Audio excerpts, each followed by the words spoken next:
Pfingsten. Lukas 24 sagt Jesus, wartet, bis euch die Kraft des Himmels bekleidet. Das ist so, wie es der Urtext ausdrückt. Und ich finde das so ein schönes Bild, weil jeder von uns zieht am Morgen was an. Die Kraft des Himmels bekleidet uns. Und das ist nicht ein schäbiger Mantel, der Löcher hat, von Motten zerfressen ist oder irgendwie auf AliExpress bestellt wurde, sondern das ist die Kraft des Himmels, die Kraft, die Jesus von den Toten auferweckt hat und den Jesus uns verheißen hat, den wir anziehen dürfen. Und ich wünsche mir, dass du und ich immer wieder diesen Mantel anziehen, diese Kraft des Himmels spüren und erleben. Weil weißt du was, wenn wir die Bibel lesen, die Jünger wurden immer wieder hineingezogen in diese Kraft Gottes. Manchmal dadurch herausgefordert. Oftmals in Staunen versetzt. So zum Beispiel, als Jesus mit den Jüngern auf dem See Genezareth war. Ein starker Sturm kam auf und die Jünger hatten Schiss. Und weißt du, was hat Jesus gemacht? Es heißt so schön, dass er irgendwo im Boot lag, das könnte ich gewesen sein, und schlief. Meine Mutter hat immer gesagt, Tobi kann überall schlafen. Bei uns wurde geklingelt und dann hieß es, du, dein Sohn schläft im Treppenhaus. So war ich's. Bis heute, ich kann überall schlafen. Jesus scheinbar auch, und es heißt auch so schön, er legte seinen Kopf auf ein Kissen. Er schlief auf einem Kissen. Die Jünger gingen hin und sagten, Jesus, ist es dir eigentlich egal, dass wir umkommen? Dass wir sterben? Ihr lieben Jünger, habt ihr immer noch keinen Glauben? Stand auf, stillte den Sturm und die Jünger dachten, wer ist eigentlich dieser Mann? Dass selbst Wind und Wetter ihm gehorchen. So lange mit ihm unterwegs und doch noch nicht ganz begriffen, um wen es sich da handelt. Die Kraft des Himmels, die uns bekleidet. Nachdem das Schiff dann angelegt war, über den See Genezareth fuhr, kamen sie ans andere Ende des Sees, nach Gerasa. Und kaum angekommen, begegnete ihnen ein Mann. Ein besessener Mann.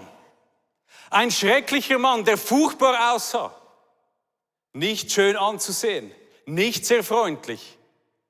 Jesus steht nicht mal groß, dass er aktiv wurde, sondern er stieg einfach mal zum Boot aus und prompt löste seine Gegenwart schon wieder etwas aus. Dieser Mann kam auf Jesus zu und warf sich vor ihm zu Boden.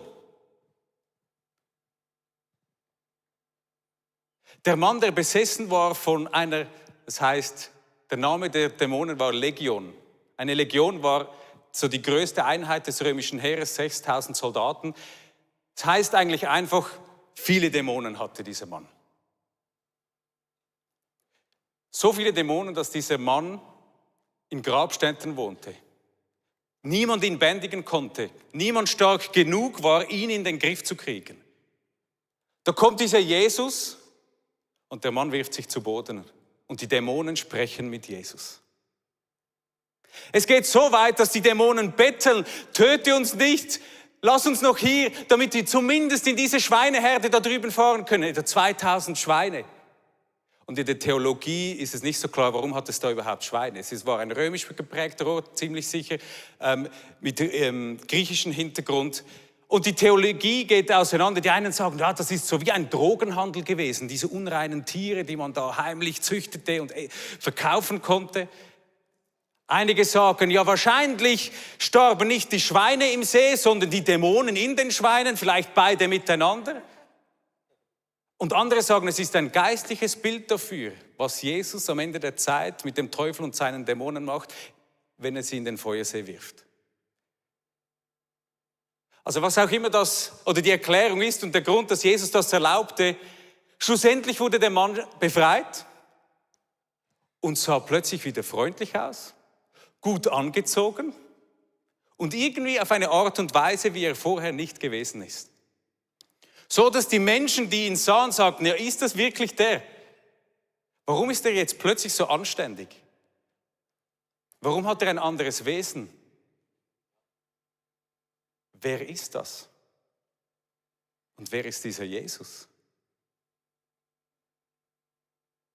Es ging so weit, dass dieser Mann, der geheilt und befreit wurde, hinausging in sein Umfeld und erzählte, was Jesus gemacht hat in seinem Leben. Und in dieser Geschichte, glaube ich, sehen wir ganz klar, was bewirkt die Dämonen und was bewirkt der Teufel in unserem Leben. Was er macht ist, er bringt uns in die Isolation, weg von der Gemeinschaft, platziert uns irgendwie außerhalb und sagt, ja, da kannst du sein. Heimatlos, umhergetrieben. Es heißt an Parallelstellen, dass er kein Haus hatte.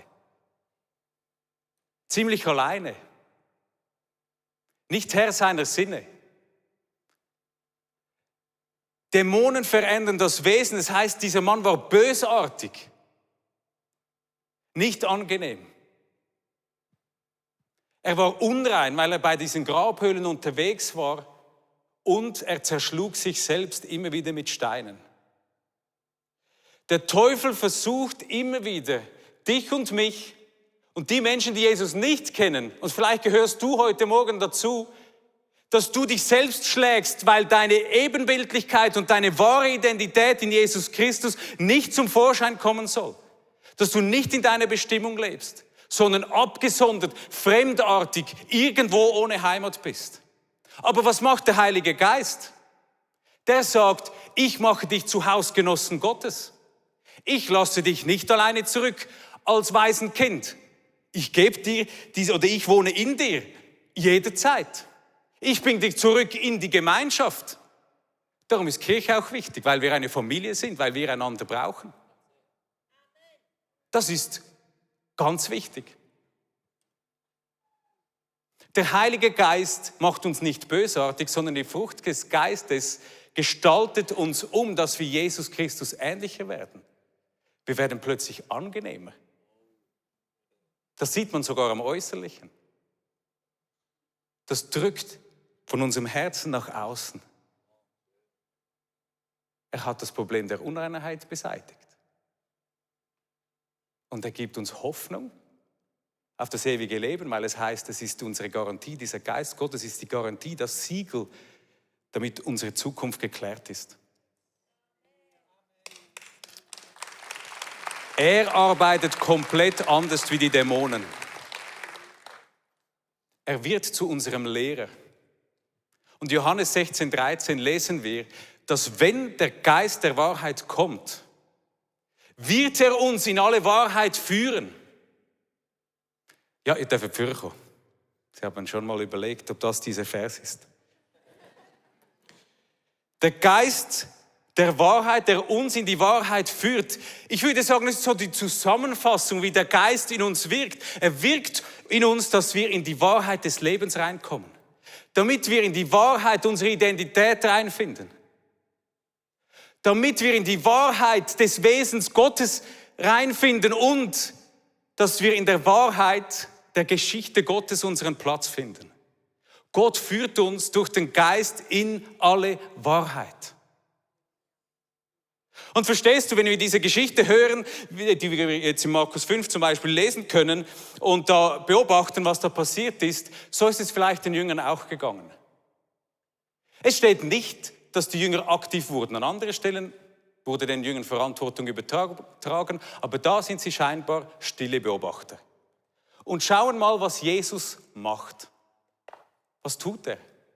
Sie beobachten das Wirken Gottes. Vielleicht aus der Ferne, vielleicht ganz nah. Was ist, wenn in meinem Umfeld plötzlich der Geist Gottes beginnt zu wirken? Ich vielleicht der Beobachter bin. Zum Beispiel meine wunderschöne Frau anschaue und denke, ja, hat sie den Heiligen Geist auch? Oder habe nur ich ihn? Darum habe ich immer recht. Meine Frau sagt oftmals, du bist ein Klugscheißer. Aber es ist auch schwierig, wenn du immer recht hast. Weißt du, ist das irgendwie... Und dann kommt der Stolz dazu. Ja, Smartass kennen wir. Dann kommt der Stolz dazu und so. Aber zu vertrauen, ja, der Heilige Geist ist mit ihr genauso am Werk wie mit mir. Er kommt mit ihr genauso zum Ziel wie mit mir. Und er kommt sogar mit uns zum Ziel. Weißt du, in unserer Ehe soll es nicht darum gehen, wer jetzt Recht hat und wer nicht, sondern was ist der Wille Gottes? Für uns, für unsere Ehe, für unser weiteres Leben. Vertraue ich darauf, dass meine Frau auch fähig ist, vom Heiligen Geist geleitet zu werden? Ja, ich vertraue dem Heiligen Geist und ich vertraue dir. Und wenn ich nicht zu stolz bin, kann es sogar vorkommen, und ich hoffe, dass immer mehr, dass sogar der Heilige Geist durch sie zu mir spricht. Letzte Woche war ich emotional kurz an meinen Grenzen. So kurz war es gar nicht, aber einfach an meinen Grenzen. Und da war es meine Frau, die mir 2 WhatsApp-Nachrichten geschrieben hat und ich wusste, das ist Wahrheit. Und jetzt kann ich stolz und mühsam sein oder das demütig anerkennen und sagen, das nehme ich jetzt. Erkennst du das? Manchmal ist die eigene Frau oder der eigene Mann, da sind wir am härtesten, am unbarmherzigsten, am wenigsten empfänglich. Da kommt irgendein dahergelaufener, möchte gern Prophet, sagt irgendwas und du denkst, ja genau. Und deine Frau denkt, das habe ich dir schon lange gesagt. Oder? Aber wieder zu sagen, nein, der Heilige Geist lebt in ihr und er hat durch sie auch zu mir etwas zu sagen. Und daran freue ich mich doch. Es ist viel besser, wenn er auch bei ihr wirkt und bei mir.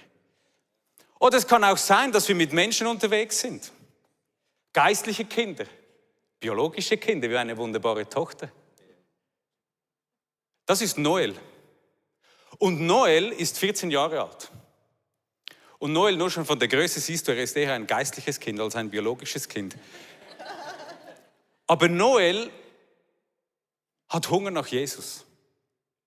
Wir haben eine Small Group zusammen angefangen mit 3 anderen Jungs und gesagt, hey, da ist Hunger da, komm, wir gehen einen Moment, eine Zeit lang sind wir miteinander unterwegs. Ich versuche, Noel zu helfen, den anderen zu helfen, miteinander zu lernen. Ich möchte sehen, dass er wächst und plötzlich davon geht. Es ist manchmal einfacher, mit ihm zu gehen und vielleicht manipulieren zu können.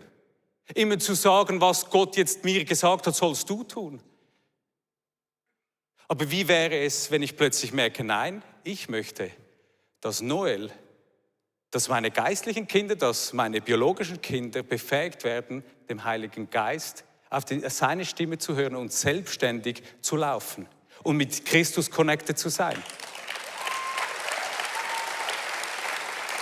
Wie wäre es, wenn das mir wirklich Freude machen würde, dass der Heilige Geist tatsächlich unabhängig von mir in ihnen wirkt? Der Johannes hat in seinem 3. Brief im Vers 4, da gibt es nur ein Kapitel, darum keine Kapitelangabe, gesagt, eine größere Freude kenne ich nicht, als dies zu hören, dass meine Kinder in der Wahrheit wandeln.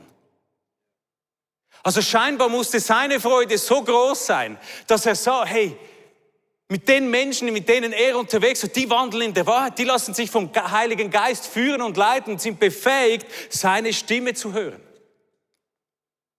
Das war übrigens der Johannes, der mit seinen Jüngern die Diskussion führte, wer der Größte im Himmelreich ist. Der mit seiner Mutter und seinem Bruder zu Jesus ging und sagte, du, wer bekommt jetzt deren Plätze links und rechts? Also diese geistliche, wie wichtig wir sie doch sind, Dynamik kannten sie doch irgendwie. Aber er war sich auch bewusst, schlussendlich möchte ich, dass doch die Menschen, die mir anvertraut wurden, mit den Menschen, mit denen ich unterwegs bin, dass sie wachsen können. Und dass es für mich keine Gefahr ist, wenn Noel plötzlich über mich hinauswächst, wenn Saira plötzlich die krasseren Dinge erlebt mit dem Heiligen Geist als ich, dann kann ich doch einfach sagen, ich freue mich daran. Weil das ist der Heilige Geist, der in uns allen wohnt. Den habe ich nicht für mich gepachtet, sondern der tut sowieso, was er will. Und da sage ich also, ich freue mich doch, dass er bei dir wirkt, Noel. Ich freue mich, dass er bei dir wirkt. Doch immer an das Küssli gehen. Das ist viel schöner. Und zu sagen, das freut mich im Leben, wenn ich sehe und beobachte, wie der Heilige Geist in unseren Reihen wirkt. Und nicht kleiner zu denken, es auf meine Welt zu beschränken, sondern mich daran zu freuen, dass er bei uns allen wirkt und wirken möchte.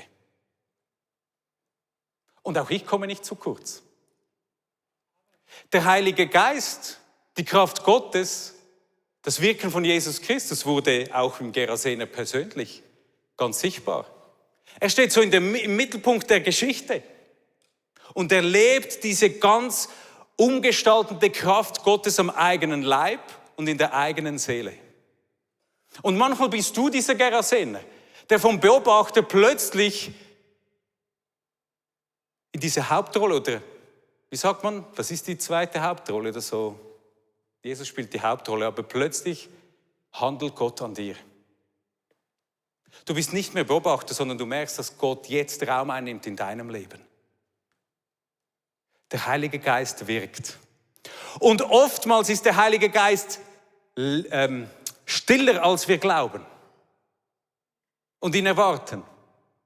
Dass er plötzlich uns die Schrift aufschließt, durch Bibelverse zu uns spricht. Dass er in einer stillen Zeit uns Trost schenkt, die Frucht des Geistes wachsen lässt. Oder Susan hat so schön gesagt, diese kleinen Impulse ausstreut, wo wir sagen können, ist es nicht wert? Oder dass der Heilige Geist, ist es wert, darauf zu hören und danach zu handeln. Vielleicht nicht ganz so spektakulär und krass auf den ersten Blick, aber trotzdem über die Dauer lebensverändernd. Und ich glaube, wir dürfen dieses stille Leben im Verborgenen und in der Intimität mit dem Heiligen Geist niemals verachten und geringschätzen. Weil oftmals ist doch unser normaler Alltag genau dieses Leben. Hast du dich schon mal gefragt, was ist mit dem Gerasener danach passiert? Es steht eigentlich nichts mehr, außer dass er verkündet, dass Jesus an ihm gehandelt hat. Aber sein Leben bestand zuvor aus einem beschissenen Alltag und danach aus einem erlösten Alltag. Aber der musste jeden Morgen auch aufstehen. Diese Kraft Gottes hat er zwar erlebt, einschneidend, in diesem krassen, unglaublichen Moment, aber jetzt heißt es, Jesus nachzufolgen in meinem ganz normalen Leben. Aber manchmal ist eben dieser Heilige Geist auch lauter, als wir erwarten. Eben genau wie beim Gerasener, dieses einschneidende eine Erlebnis, dass du dein Leben in ein Vorher und ein Nachher einteilst. Dass du sagst, seit diesem Zeitpunkt bin ich nicht mehr derselbe. Weil der Heilige Geist Umstände, Möglichkeiten, Dinge in deinem Leben nutzt, um dir Wahrheiten in deinem Herzen klar zu machen, die es sonst nicht gegeben hätte. Momente wie in meinem Leben letzten Dezember. Ich war auf dem Weg an ein Unihockey-Sponsoring-Spiel mit meinem Sohn, der damals 7 Jahre alt war. Und wir sprachen darüber, wie viel Freude uns das bereitet und wie wir uns freuen, zusammen Unihockey zu spielen. Das Turnier war für mich noch 15 Minuten vorbei, weil ich einen Schläger ins Auge gekriegt habe. Nach 5 Sekunden nichts mehr sah auf dem rechten Auge.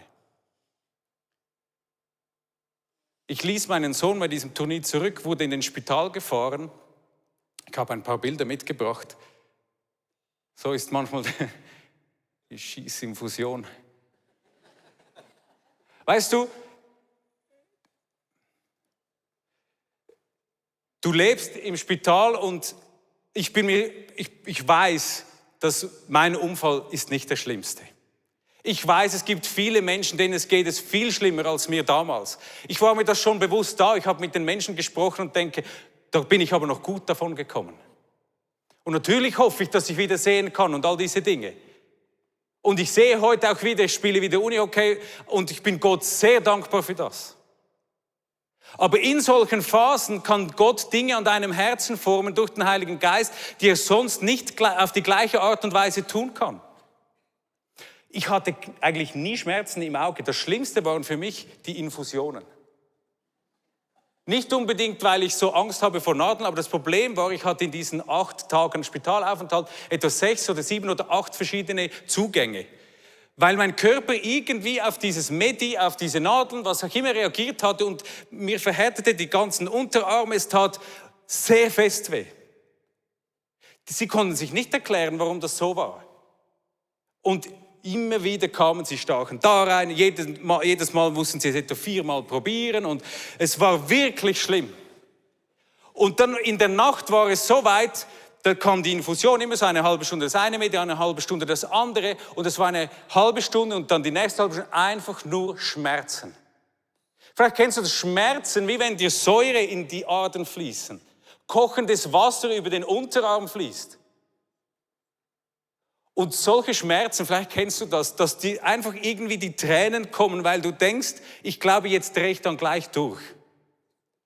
Und ich saß in meinem Zimmer, die kamen immer so in 3-4 Stunden Abständen und saß in meinem Bett, ich musste aufrecht schlafen, sitzen irgendwie und saß da mit Schmerzen.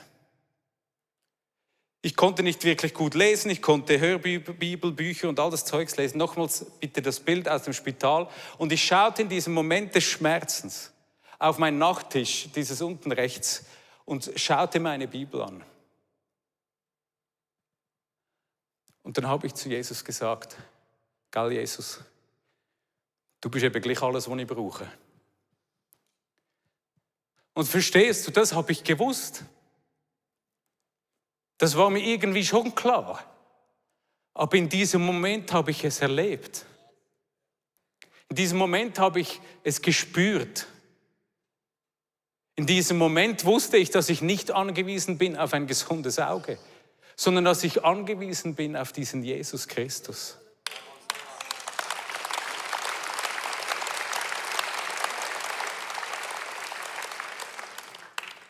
Und weißt du was, dieser Gerasener, der wurde nicht einfach geheilt.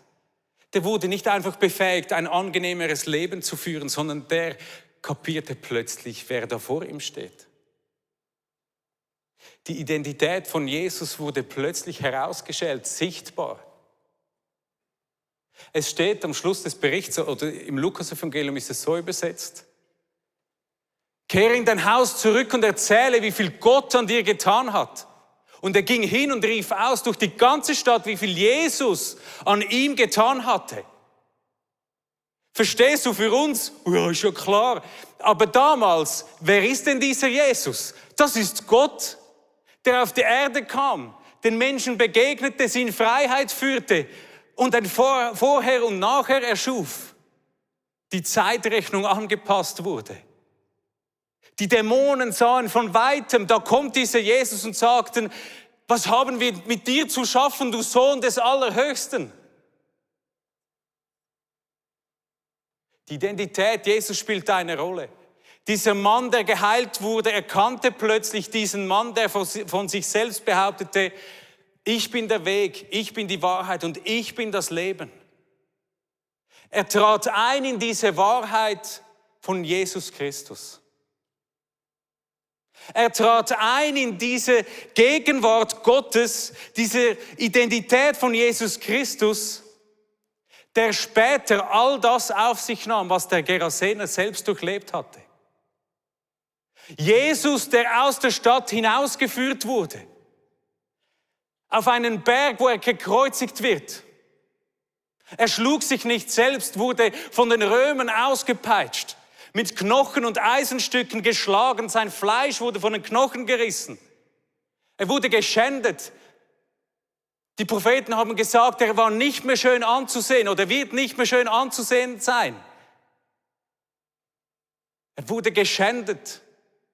Es heißt, er hing nackt am Kreuz. Er wurde in dieses Grab gelegt.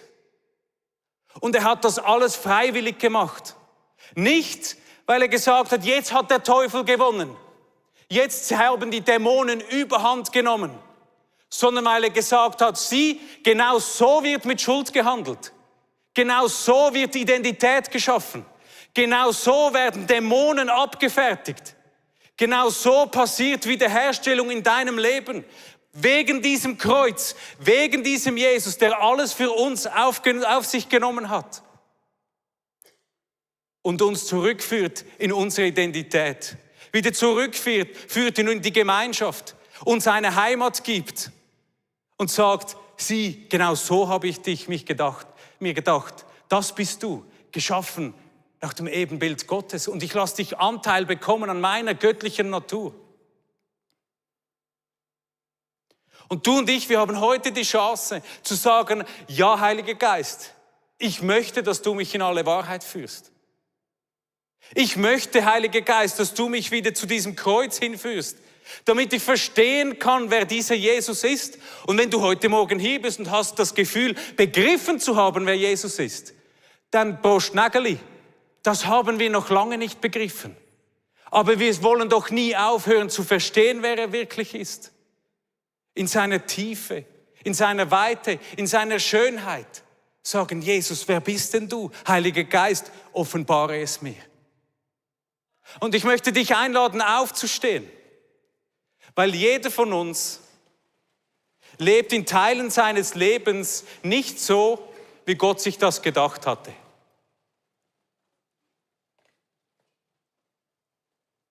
Und weißt du was? Der Heilige Geist möchte heute Morgen wirken. Und wenn wir uns führen lassen, dann wird er uns in die Wahrheit begleiten. Die Wahrheit führen und wir können diesem Jesus begegnen. Und dann möchte ich dich einladen, zuzulassen, dass Jesus dich wiederherstellt. So wie du gedacht bist. Dass du wirst, wer du schon bist. Ein Sohn des Allerhöchsten. Was ist es, was der Heilige Geist heute Morgen tun will am Kreuz? Dass du eintauschen kannst.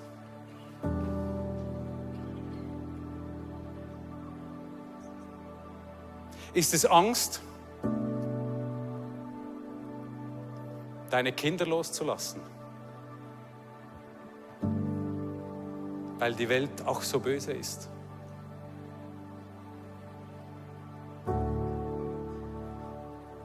Du das am Kreuz ablegst und den Zuspruch empfängst, der sagt, ich interessiere mich für dein Kind. Ich bin noch viel mehr daran interessiert, dass es die Wahrheit erkennt.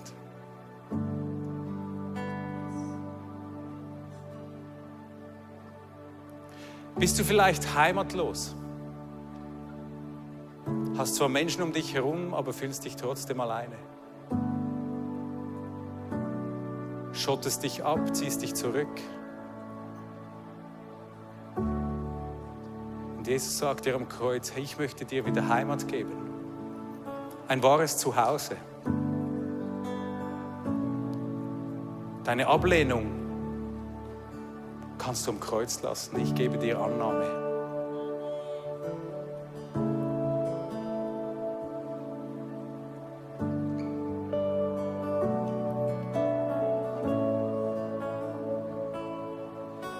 Bist du vielleicht traurig, weil deine Umstände schwierig sind? Das musst du nicht leugnen. Manchmal sind die Umstände schwierig. Aber könnte es sein, dass Jesus heute sagt, ich will dir Freude schenken. Eine Freude, die größer ist als deine Umstände. Eine Freude und Hoffnung, die über den Tod hinausgeht. Eine Freude, die mehr ist als irgendeine schlaue Botschaft auf wunderschönen Grußkarten, sondern eine Freude, die eine Wahrheit widerspiegelt. Weil du weißt, dass Jesus wirklich alles ist, was ich brauche. Dass Jesus alles ist, was du brauchst.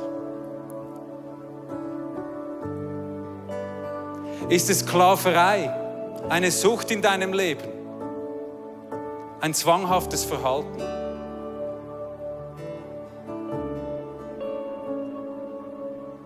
Dort, wo der Geist Gottes ist, da ist Freiheit. Wer den Sohn frei macht, der ist wirklich frei.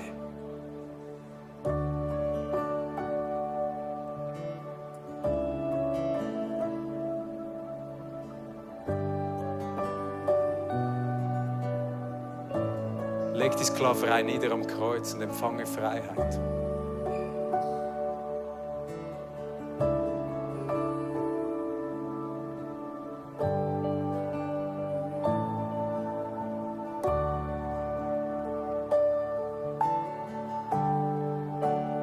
Ist es vielleicht Enttäuschung?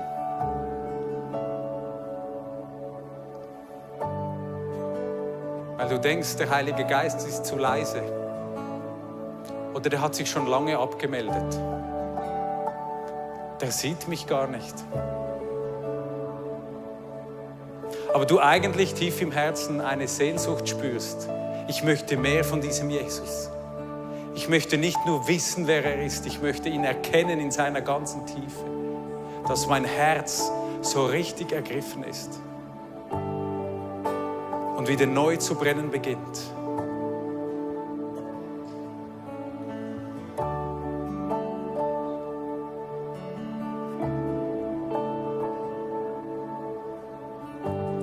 Vielleicht kannst du heute Morgen als Zeichen für deine Sehnsucht deine Hände erheben.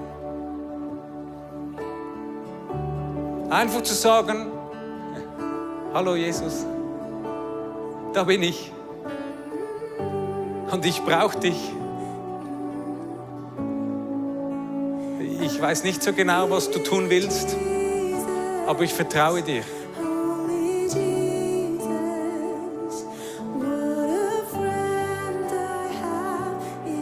Mein Jesus, ich sehne mich nach dir.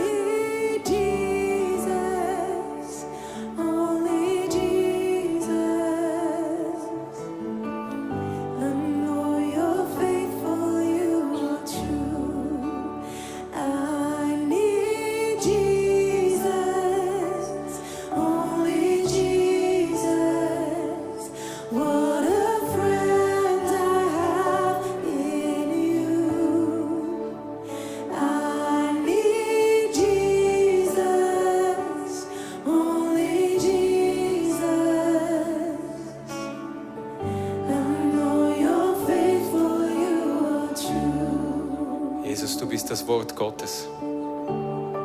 Das lebendige Wort, das wahrhaftige Wort, das verlässliche Wort.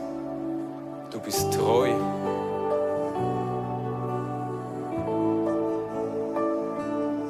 Danke, dass du da bist, Heiliger Geist, und uns in die Wahrheit hineinnimmst. Weil du uns deine Freunde nennst.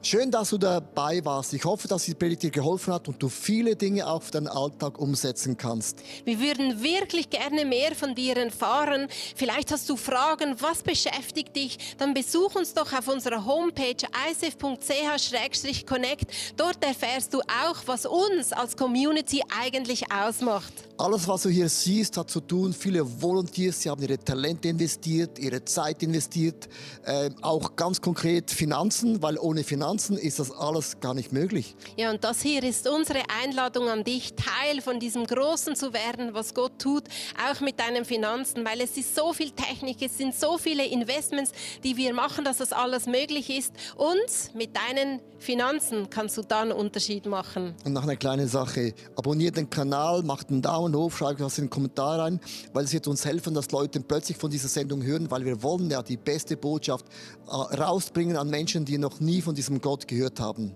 Also, bis zum nächsten Mal.